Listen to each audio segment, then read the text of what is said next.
These are the latest inflation numbers. They're out, and food prices continue to soar. For more on this, we're joined live by Sylvain Charlebois. He's the director of the Agri-Food Analytics Lab at Dalhousie University, friend of CP24. Always good to talk to you, Sylvain. So food prices are up, but they're down a little bit from where they were last month. Is this an encouraging trend we could be seeing? I think numbers we got from StatScan this morning were reassuring, to be honest. So the food inflation rate is at 8.3%. The gap between food inflation and general inflation is down to 3.9%. So people will still be spooked at the grocery store, but not as much. What's pushing prices higher?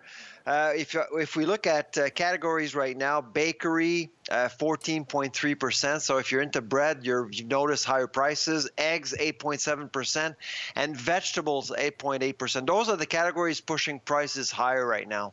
Okay, and when you talk about this trend as being good news, I mean, this is sort of good news in a field that we've been talking to you about for so many months now, sort of bad news here. What is it going to take to see this good news trend continue, do you think?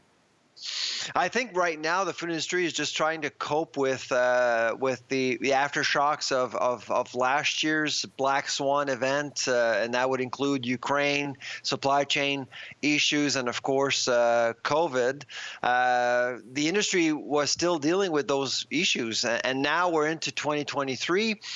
We are looking at a much calmer summer, calmer fall. We are expecting by the end of 2023, we are expected to land anywhere between 5 to 7%. That's what we predicted 6 months ago, and we're still comfortable with our forecasts. Okay, well, that's good to hear. I wonder, you know, when you talk about prices potentially coming down, though, some people sort of say, well, the stores have been charging, you know, X for butter, for example, you know, for the last, 6-8 months already. People have kind of gotten used to that. How soon? I realize it's a competitive environment as well. So how soon could we see, more prices start to come down? Because that's really the big concern is, well, we've been paying this for so long, we're kind of used to it now. Actually, prices won't come down. That's the thing. But with more calmness, you'll see more deals, so more opportunities to save. You know, Nick, we actually been looking at retail sales data, and people are spending the same amount of money at the grocery store compared to last year, despite inflation.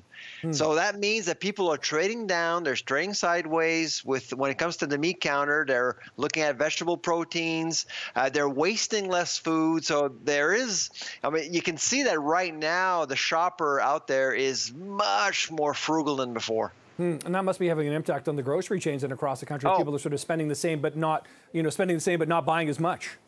Yeah, well, Loblaws last quarter, so food sales at Loblaws year to year are up 3.1%. That's it. Compared to inflation, essentially Loblaws, the number one grocer in the country, is actually treading water. It's making money selling lipstick and T-shirts right now. Interesting. Yeah, of course, they are more diversified perhaps than others. Sylvain Charlebois, always appreciate the time. He's the director of the Agri-Food Analytics Lab at Dalhousie University. And again, let's hope this good news trend does continue. Thanks for the time.